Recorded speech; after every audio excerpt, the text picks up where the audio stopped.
El Ministerio Apostólico de Enseñanza y Predicación Rema Internacional presenta hoy la proclamación de las buenas nuevas de Dios para tu vida. El mensaje de ayer, el mensaje de hoy y el mensaje para la eternidad a los que tienen hambre y sed de la palabra de Dios. Un querigma de Dios para el que oiga, el que tiene oídos para oír.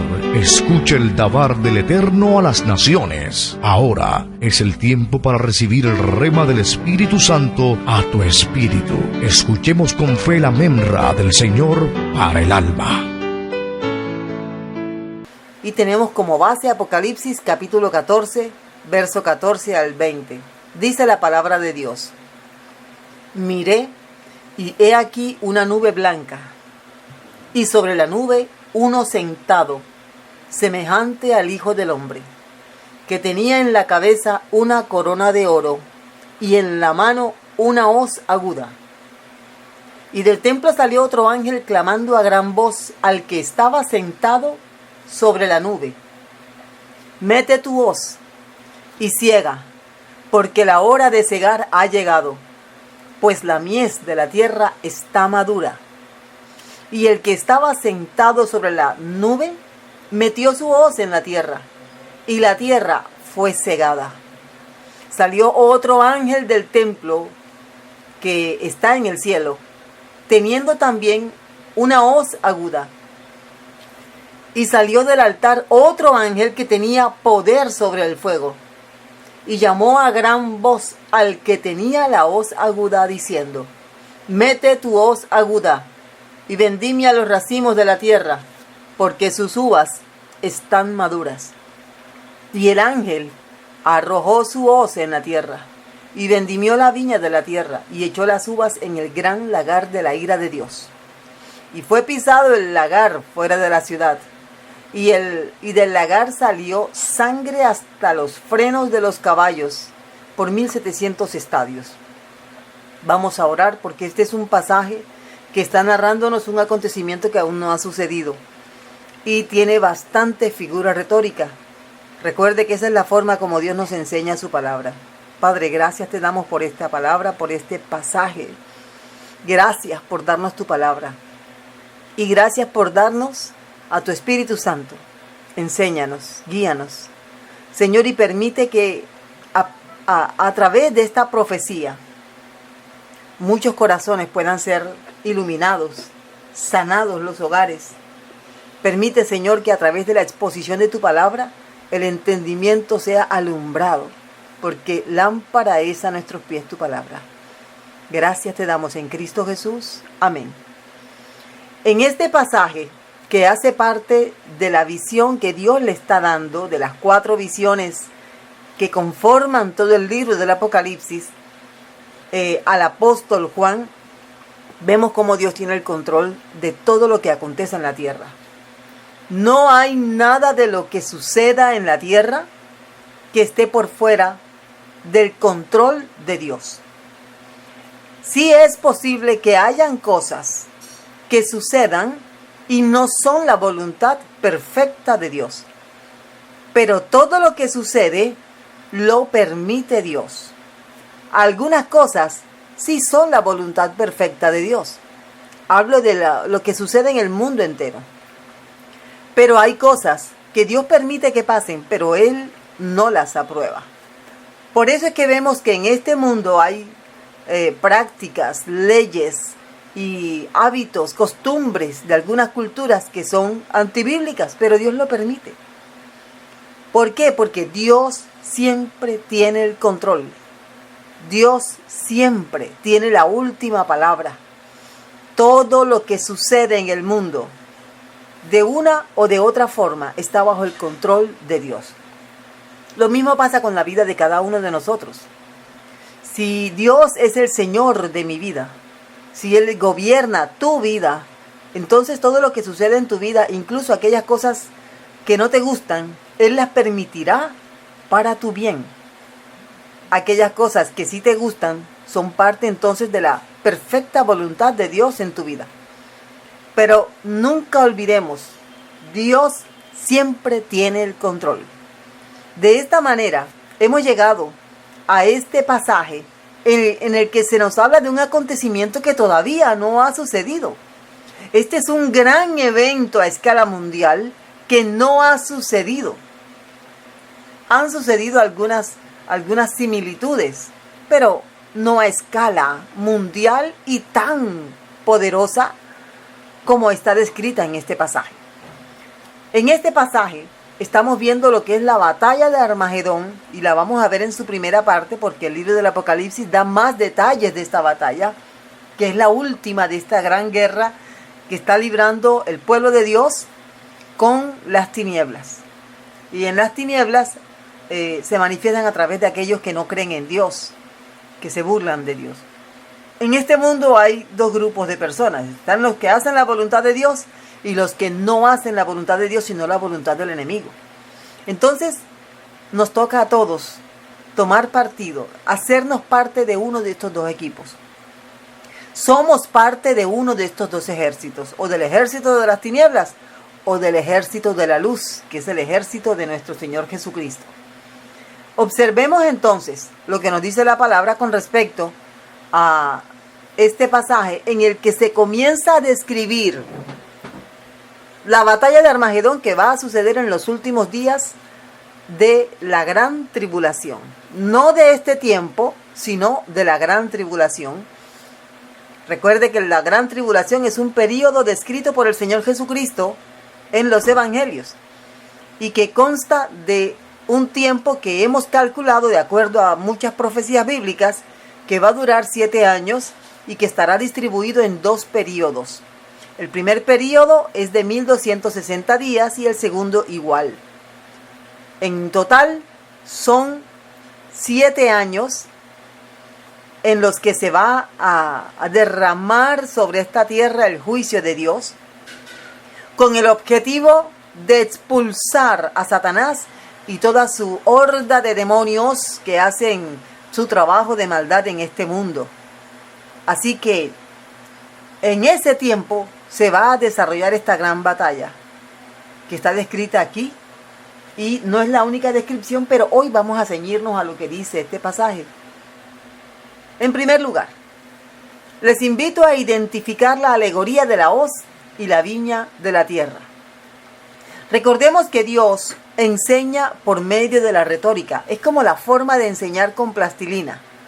Aquello que no se entiende con términos complejos y difíciles en algunas ocasiones de pronunciar, Dios nos lo enseña con plastilina. Porque es que de otra forma no entenderíamos.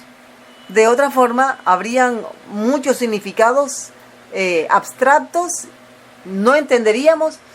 Y fíjese que a pesar del Señor enseñar tan elementalmente su palabra, y el hecho de que lo enseñe elementalmente no quiere decir que no haya un grado de complejidad, de dificultad para interpretar. Estamos hablando de un vocabulario que es espiritual, un mensaje que es espiritual. Lo que quiero decir es que el Señor usa la retórica para que podamos entender lo que Él nos quiere enseñar, que de otra forma sería difícil. Entonces, identifiquemos la alegoría que el Señor está usando. La alegoría que el Señor usa es la de una viña que va a ser cegada por medio de una hoz muy aguda. Al ser cegada esta viña, quienes conocen de viñedos y se identificarán un poquito más con la descripción que está aquí.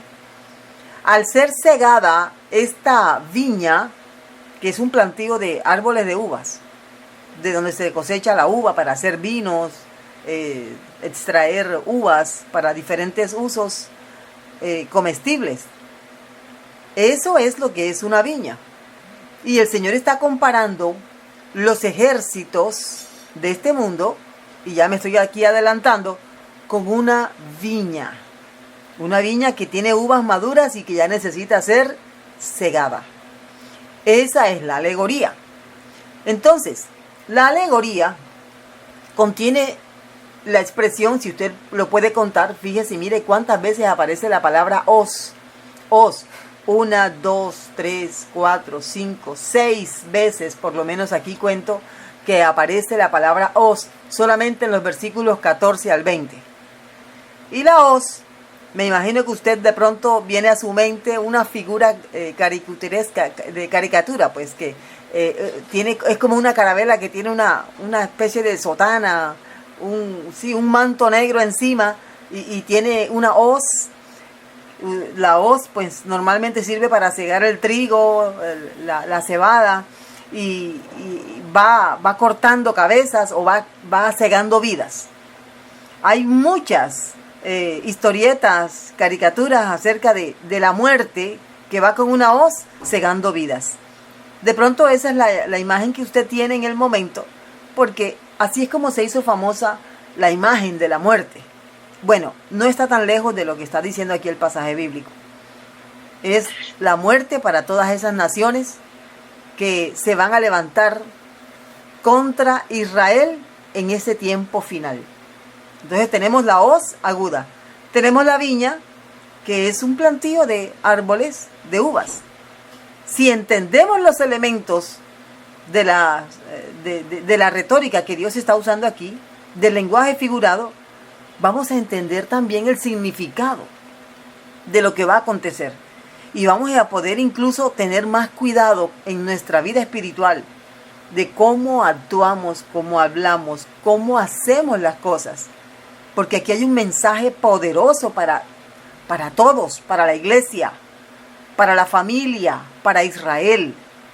Ahora verá, dice aquí también que la siega es el acto de recoger la cosecha, recoger el fruto que ya está listo para ser cosechado. Eso es la siega. Y obviamente la mies está hablando del fruto que ya está en su punto. El fruto que ya está en su punto. Y el lagar es como vamos a describirlo como una gran piscina, no de agua, sino de uvas.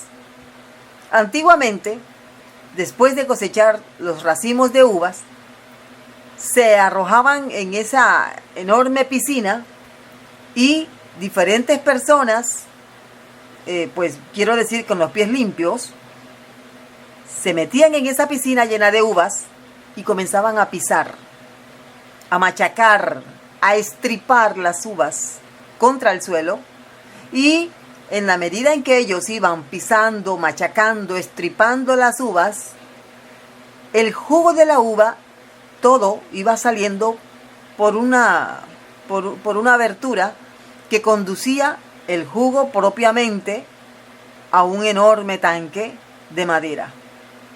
Así que eso es un lagar. De esa forma era como se procesaban los vinos antiguamente. Hoy pues hay técnicas modernas, pero así era como antiguamente se procesaba o se le sacaba el jugo de uvas a la uva madura. Entonces, ya teniendo esto aquí, recordemos, esta retórica no está indicando que es ficción lo que está narrado aquí. Esto lo que está indicando es que detrás de cada figura hay un significado que vamos a mirar con más detalle en nuestro segundo punto. Pero en muchas predicaciones me he dado cuenta que los oradores, los predicadores, leen un pasaje, podría ser como este, y de una vez van dando interpretaciones, y en ocasiones ni siquiera interpretaciones, van aplicando de una vez sin darle el sentido correcto a la gente para que puedan aplicarlo a su vida. Nosotros debemos tener en cuenta por qué Dios escogió esta alegoría. ¿Por qué no escogió otra? ¿Por qué el Señor quiere ilustrar una batalla tan terrible como esa que viene a este mundo con un lagar? Tenemos que saber eso, porque así vamos a entender el mensaje espiritual del pasaje. Si nosotros comenzamos a aplicar, bueno, aquí tenemos, tu vida es como el lagar, imagínense. Tu vida es como el lagar y en tu vida caen esas uvas desagradables y amargas y Dios viene y tú pisas. O sea, la gente no puede captar. Por eso es que hay tanta gente mal alimentada doctrinalmente. hay que entender el por qué Dios escoge esta alegoría. Una alegoría es una figura retórica, donde hay varios elementos que significan algo más. Les voy a decir por qué creo que Dios escogió esta alegoría. Dios escoge esta alegoría porque las uvas de las que se habla en esta alegoría son moradas. Las uvas delante de los ojos de Dios simbolizan los cuerpos o el cuerpo de una persona. Simboliza el cuerpo de un enemigo. El lagar es un lugar donde se estripan esas uvas. De esta forma, entendemos. Habrá cosas aquí que usted tiene que usar la imaginación, mi hermano, porque es un mensaje fuerte, violento, diría. Pero es Dios el que va a ejecutar esta forma en contra de sus enemigos en el tiempo final. Por eso es que Dios escoge la alegoría de la hoz aguda, la siega, la viña, el lagar. Porque es una forma de Él mostrar cómo va a enjuiciar a todos aquellos que se levantaron contra el Señor. Si yo entiendo como creyente cada uno de los elementos de esta alegoría, va a ser más claro para mí. Dios te habla a ti seguramente en sueños y también usa alegorías. El Señor Jesucristo habló parábolas y parábolas. Él es el paraboleador. Siempre vamos a ver las figuras retóricas, porque podemos ampliar lo que Dios realmente quiere enseñar. Entonces, para todas aquellas personas que están interesadas en conocer lo que va a acontecer en el tiempo final, tenga esto muy presente. Esta alegoría habla de una batalla, y aquí voy redondeando ya y vamos entrando un poquito más en lo que ya es la interpretación. No debemos darle un significado diferente a los elementos que están en la alegoría si el resto del libro ya les da un significado. Porque entonces un pasaje tendría más de una interpretación y eso es incorrecto. Todos los pasajes bíblicos tienen una sola interpretación. Si tenemos eso presente, vamos a tener más cuidado al exponer un pasaje delante de aquellos que no lo conocen. Entonces tenemos la hoz aguda, tenemos la viña, la siega, la mies madura, el lagar. Hay otros elementos, pero estos elementos le dan forma a la alegoría. Por ejemplo, se dice aquí que hay varios ángeles. Está el Señor Jesucristo, que está descrito aquí como semejante al Hijo del Hombre. Está el Señor Jesucristo. Estos no son elementos alegóricos ni metafóricos. Es el Señor Jesucristo en una nube que tiene una corona sobre su cabeza, una corona de oro, tiene una hoz. Esto sí ya debemos entenderlo como una forma de hacer un llamado. Ahorita lo vamos a mirar.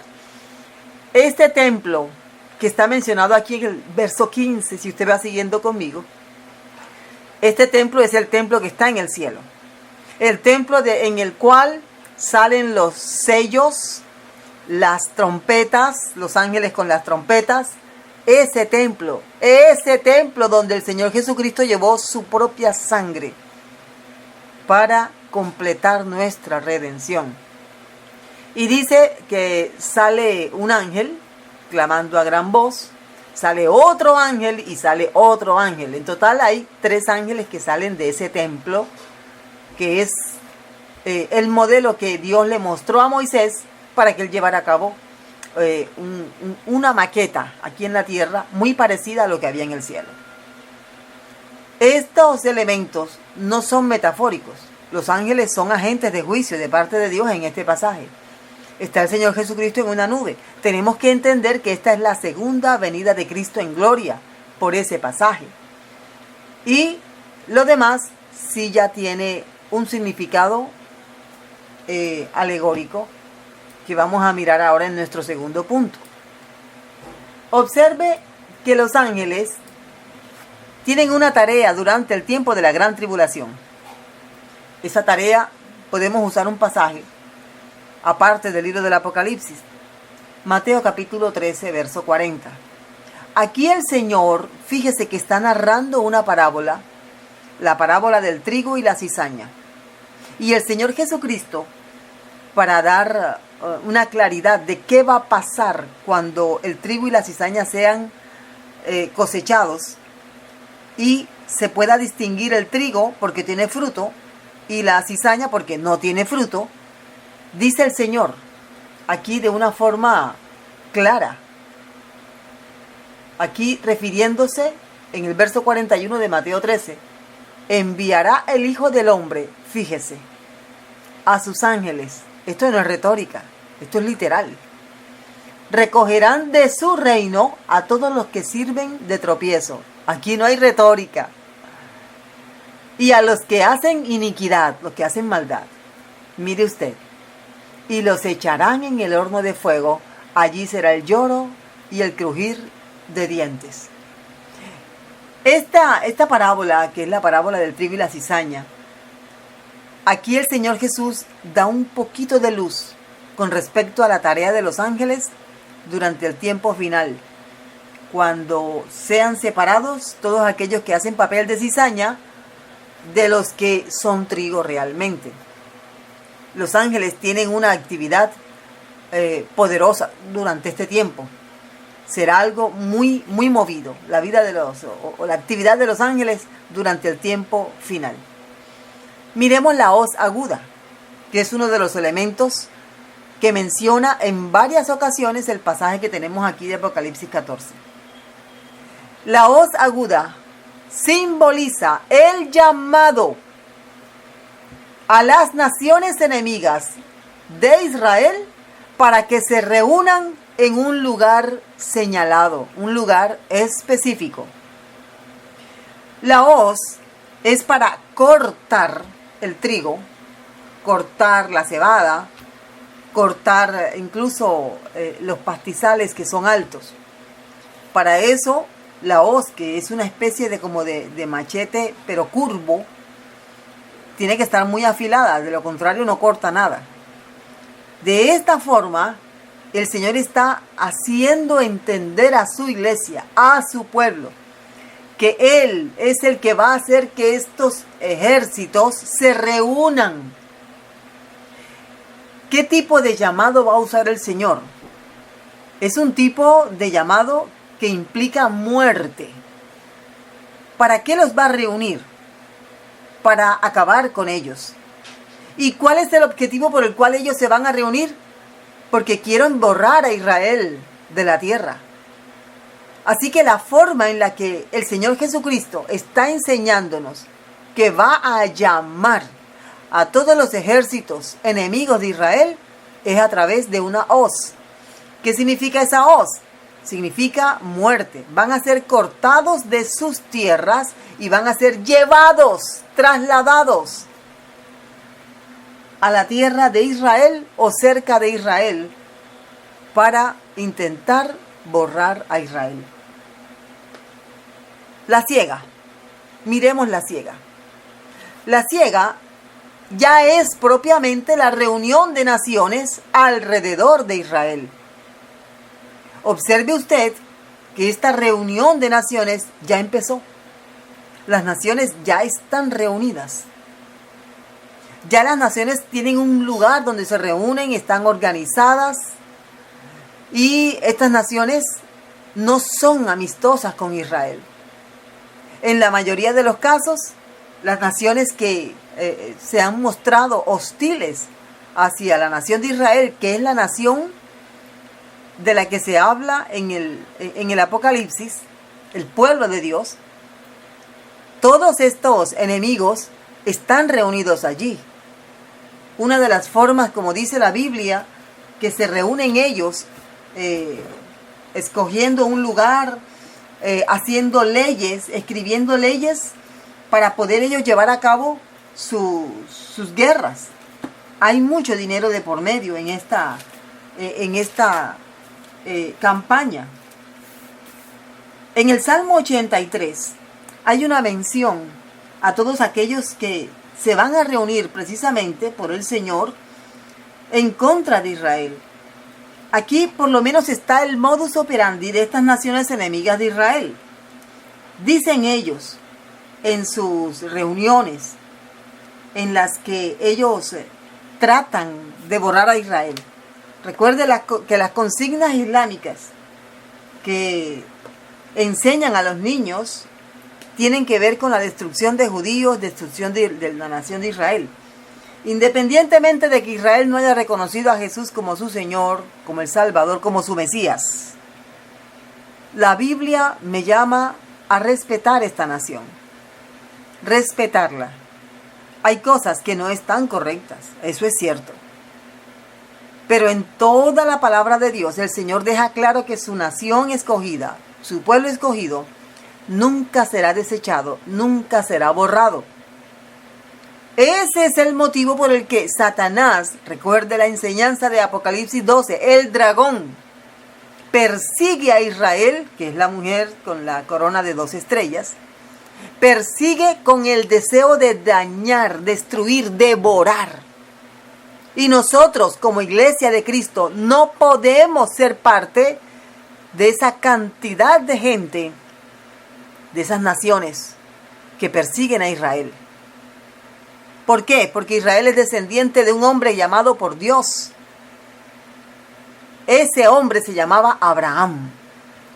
Y entre las cosas que Dios le dijo a Abraham, el patriarca de Israel, fue: mira, Abraham, a los que te bendigan a ti, yo los voy a bendecir. Pero a los que a ti te maldigan, los voy a maldecir. Todos aquellos que son descendientes de Abraham son parte de esta bendición. Entonces, ¿qué quieres tú para tu vida? ¿Bendición o maldición? Hay muchos ejemplos de gente que se ha levantado abiertamente contra la nación escogida de Dios y han terminado mal. Tú puedes buscar cuántos testimonios, hasta de presidentes, que murieron de forma terrible por levantarse, por maldecir a Israel y hacerlo incluso públicamente, inducir a otras personas. Entonces, ¿qué hacemos nosotros? Hagamos lo que la Biblia dice que hagamos. Orar por la paz en Jerusalén. Oremos por la paz en Israel. A eso estamos llamados. Predicarles el Evangelio. Bueno, no estamos llamados a predicar el Evangelio a Israel, aunque lo podemos hacer. Estamos llamados a orar por Israel, porque ellos conocen el Evangelio. Conocen de ellos propiamente. Sale el Mesías que nos da salvación a aquellos que hemos creído en él. En el Salmo 83 usted puede leer allí cómo estas personas se confabulan para tratar de destruir a Israel. Dice el Salmo 83, contra tu pueblo han consultado astutamente, han entrado en consejo contra tus protegidos. Han dicho, mire lo que dice el Salmo 83 que dicen los enemigos de Israel. Han dicho, venid, destruyámoslos, de modo que dejen de ser una nación y no haya más memoria del nombre de Israel. En español, en inglés, en hebreo, en el idioma que usted quiera, estas palabras hacen parte de consignas en contra de Israel que dice el islamismo. Ellos aborrecen al pueblo de Dios. Por eso nosotros no podemos, no debemos apoyar movimientos que están en contra de Israel. Todo aquello que Israel hace contra su propia seguridad o contra el mismo Dios, es Dios quien les pedirá cuentas a ellos. Pero nunca olvide que Dios tiene el control de todo lo que sucede. Dios. Aquí vemos que el Señor no permite que las naciones destruyan a Israel. Dios no lo permite porque no es el tiempo. Observe las profecías que dice aquí. Está, por ejemplo, Joel 3:2. Reuniré a todas las naciones y las haré descender al valle de Josafat. Mire que esta es una profecía que la dijo Joel aproximadamente 800 años antes de Cristo. Mire cuánto tiempo y la profecía aún no se ha cumplido. También dice el profeta Zacarías, porque yo reuniré a todas las naciones para combatir contra Jerusalén y la ciudad será tomada. Y dice, las casas serán saqueadas, las mujeres violadas. Este evento que está por suceder a nivel global contra Israel ya sucedió a escala pequeña. ¿Recuerda lo que pasó el 7 de octubre del año 2023 en el sur de Israel? Hubo un operativo al que el grupo Hamas llamó inundación de Al-Aqsa. Hablamos de eso hace algunos días. Inundación de Al-Aqsa. ¿Qué hicieron ellos? Mataron incluso hasta los bebés. Los torturaron. Hombres, mujeres, ancianos, niños. Eso es una muestra de que lo que dice la Biblia es una realidad. Esto va a suceder, hermano. Abramos los ojos. Estamos viviendo días finales. Y el reloj del Señor se llama Israel. Tenemos que estar atentos. ¿Por qué? Porque se descubre, por ejemplo, que varios integrantes de las comitivas encargadas de pacificar lo que está sucediendo en Medio Oriente entre Israel y el grupo Hamas son partidarios. Los que deben ser neutrales son partidarios del grupo Hamas. Esto nos dice, entonces, cuando el lobo habla bien de los otros lobos, entonces la oveja tiene que preocuparse, no reírse, no alejarse y decir, eso no es conmigo. Porque el lobo viene para devorar ovejas. Este ejército está descrito en Apocalipsis 9:1, 9:13 al 16. Usted puede leer allí. Esa es la primera trompeta, está la tercera trompeta, la cuarta trompeta, donde se suelta esa cantidad de demonios que en este momento están atados. Todo esto está en la palabra de Dios, usted puede leerlo allí, Apocalipsis capítulo 9. Dice que los soldados que harán parte de este ejército serán de 200 millones de soldados. 200 millones de unidades listas para combatir contra Jerusalén y contra Israel. ¿Eso le parece lógico? Un país tan pequeño, un país que es pequeño territorialmente, que no tiene esa cantidad de gente como sí tienen otros países muy grandes. Apocalipsis 9, el quinto ángel tocó la trompeta para abrir el abismo donde están encerrados millones de demonios. Y también en el verso 13, el sexto ángel también tocará la trompeta y saldrán 4 poderosos ángeles malignos que van a dirigir este ejército. Este es el ejército que el anticristo va a usar en contra de Israel y Jerusalén. Y aquí se habla de un número específico, 200 millones de soldados. Lo que tenemos claro aquí es lo siguiente. Primero, Dios tiene el control. Segundo, Dios quiere que sepamos lo que va a acontecer para que sepamos cómo actuar hoy. Cuando tú atacas a una iglesia, cuando tú atacas a un pastor, cuando tú atacas al pueblo de Dios, estás yendo contra el mismo Dios. Atacar a una iglesia, atacar a un pastor es lo mismo. Y no hay bendición para aquellos que atacan la iglesia. Actualmente incluso gobiernos, y Dios lo ha permitido, porque estamos viviendo días finales, gobiernos que han tomado una posición en contra de la iglesia de Cristo, han emitido proyectos de ley, y ellos esperan que estos proyectos de ley sean avalados y sean puestos en práctica, donde por ejemplo se está pidiendo supervisar los bosquejos de los pastores. Se está pidiendo que las iglesias sean supervisadas, que las iglesias sean limitadas, que no haya predicaciones, como ellos llaman, de odio. Por ejemplo, decirle a una persona que no robe, ellos llaman a esa predicación una predicación de odio, porque estamos hablando en contra del pecado. Y esos son los planes que Satanás tiene en contra de la iglesia. Entonces, fíjese que el pueblo de Israel es un pueblo visible, pero la iglesia es un pueblo espiritual. Y no podemos levantarnos contra la iglesia. Tenemos que defender la iglesia y no elegir candidatos a los puestos de gobierno que tengan como proyectos de ley supervisar o atacar, más bien, atacar las iglesias del Señor. Porque es lo mismo. Es lo mismo. Tenemos otro elemento aquí. Ya hablamos entonces de la hoz, la siega. Fíjese que esto está anunciado. La mies madura. La mies madura nos habla de que el tiempo se ha cumplido. Esta reunión militar alrededor de Jerusalén será en los días finales de la gran tribulación, después de la mitad de la semana 70. En otras palabras, la gran tribulación, según la profecía del profeta Daniel, va a durar 7 años. De esos 7 años, los 3 primeros 3 años y medio, que son 1260 días, serán de aparente paz. Una paz engañosa.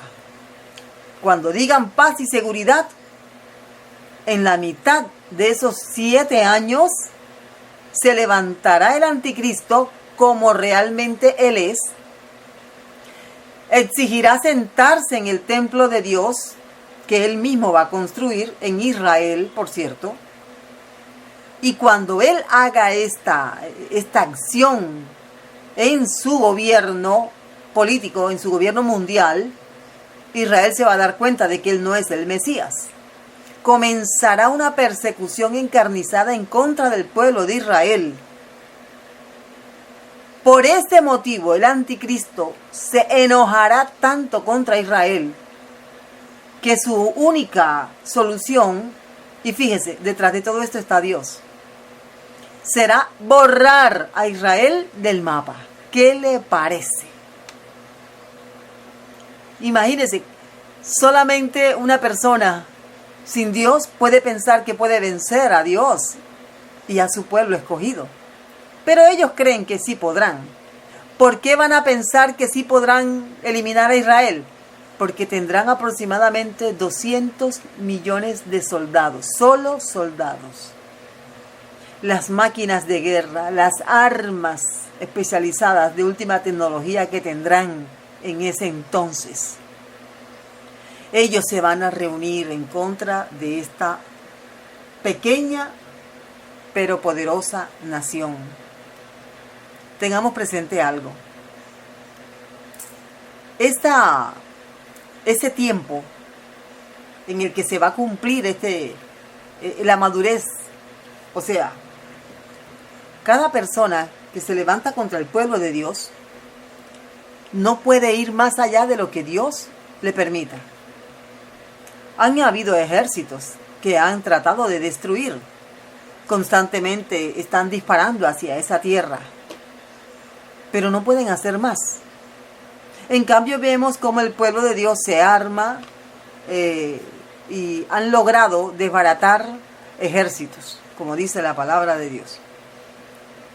¿Por qué los enemigos, que son más numerosos y más poderosos que el pueblo de Dios, no han podido contra Israel como nación? Porque Dios no lo permite. ¿Qué quiere decir eso? Las uvas todavía no están maduras. Y lo mismo pasa con la vida espiritual de todos. Porque no podemos pasar de largo aquí y viendo que este es un evento que se va a cumplir al final de los días. No. Todo en nuestra vida hace parte de un proceso en el que el Señor espera que nosotros maduremos. Esta figura retórica aquí de la mies madura tiene que ver con aquellas naciones enemigas del pueblo de Dios. Pero la madurez de la que Dios espera que nosotros tengamos, que lleguemos a ser maduros, también tiene que ver con un proceso y con un tiempo. La iglesia va a llegar a un punto en que llegará a ese punto de madurez y la iglesia será llevada al cielo. Y así pasa a escala pequeña con nuestra vida espiritual. La madurez es una señal para Dios actuar, bien sea en nuestra vida, en nuestra familia, en nuestra iglesia o en el mundo, como dice aquí este pasaje. La mies estará madura, pero no para bendecirlos, sino para reunirlos en un solo lugar y después destruirlos. La madurez lleva tiempo. La madurez no solamente es una señal de que estamos en lo correcto. La madurez también, en este caso, es señal de que se ha dado bastante tiempo. Y las naciones no han reconocido a Israel como una nación escogida de parte de Dios. Así que, tiempo cumplido. Mies madura, tiempo cumplido. ¿Dónde se va a dar esta reunión? Ya que todos están listos para reunirse. Bueno, el lagar. ¿Dónde van a ser arrojados estos 200 millones de soldados dirigidos por huestes espirituales de maldad? 200 millones de soldados endemoniados. ¿Dónde? Dice la Biblia que hay un lugar en especial. Ese lugar tiene varios nombres. Apocalipsis lo llama Armagedón. Esa es la forma latinizada de la expresión Har Megiddo, que es una forma hebrea. También se llama a ese lugar el Valle de Josafat. También se llama el Valle de la Decisión. Esos nombres están allí en Joel 3:2 y Joel 3:14. Por ejemplo, Joel 3:2 dice la palabra de Dios de la siguiente manera. Joel capítulo 3, verso 2, dice así: reuniré a todas las naciones y las haré descender al Valle de Josafat. Y dice, allí entraré en juicio con ellos, a causa de mi pueblo, Israel. Eso va a acontecer. Hay que buscar del Señor Jesucristo. Hay que creer en Él. Hay que aceptarle como el gobernante de nuestra vida. Porque Él es el futuro gobernante de todas las naciones en este mundo. Y para eso Él tiene que borrar a todas las naciones o a los ejércitos, no a las naciones, a los ejércitos que se van a reunir en contra de Jerusalén y de Israel durante la batalla de Megiddo. Otro nombre que lo encontramos aquí en Joel 3:14, el Valle de la Decisión. Muchos pueblos en el Valle de la Decisión, porque cercano está el día de Jehová en el Valle de la Decisión. 2 veces aparece la expresión Valle de la Decisión. Decisión judicial. ¿Cuál es la decisión? Condenación. Estas naciones ya no podrán levantarse más. Serán condenadas. Como el pastor separa las ovejas de los cabritos. Y los cabritos tendrán su lugar en el fuego eterno. Ahora, entendamos la alegoría completamente. Actualmente las naciones de Israel están dispersas. Aproximadamente unas 193 naciones hacen parte de la Organización de Naciones Unidas. Ellas solamente pueden aguijonear a Israel. Pero llegará el momento en que atacarán a Israel y Dios lo permitirá. ¿Pero por qué Dios lo va a permitir? Para entonces Él llegar. El Señor Jesucristo vendrá en una nube de una manera poderosa. Todo ojo le verá.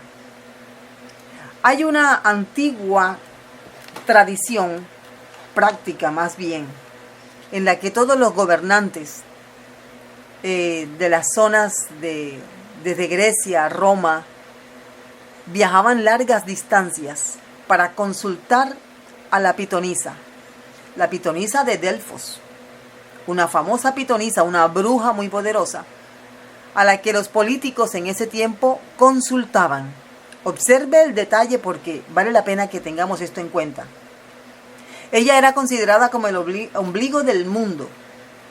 Actuaba bajo los efectos de una especie de gas que salía de una rendija, y bajo los efectos de ese gas ella pronosticaba. ¿Qué hacían estos militares políticos que la consultaban? Algo así estilo Balaam siendo consultado por Balac. Algo así. ¿Qué hacían ellos? Ellos les pedían a la pitonisa, que la gente, el ejército estuviera con ellos. Mire, tenga cuidado con esas manifestaciones masivas que se están dando en el mundo entero, en Inglaterra, en Irlanda, en Estados Unidos, en las diferentes ciudades de Norteamérica, Centroamérica, Suramérica. La gente que sale en masa para protestar. Estas manifestaciones donde hay destrucción, violencia y muertes, estas personas están siendo guiadas por espíritus inmundos. Por eso la maldad se va a incrementar, ya se incrementó, pero seguirá aumentando. Es profecía bíblica y se está cumpliendo. Cada una de estas personas que salen con la cara tapada, con armas, queman banderas, se montan en los carros, destruyen edificios. Esto no es algo natural y no es normal. Por eso, ante una manifestación masiva, tengamos presente si debes estar allí o si mejor oras, doblas rodillas y te postras delante del Señor.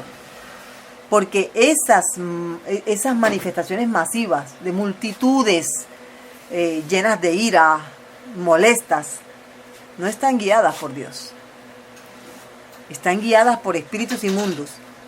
De la misma manera como estos espíritus inmundos que van a salir de la cárcel del abismo, van a poseer la vida de los 200 millones de soldados que van a rodear a Jerusalén.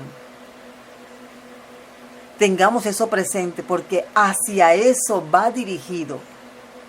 Pero nosotros no somos de este mundo. Recuerde lo que dijo el Señor Jesucristo: mi reino no es de este mundo. Confiad, yo he vencido.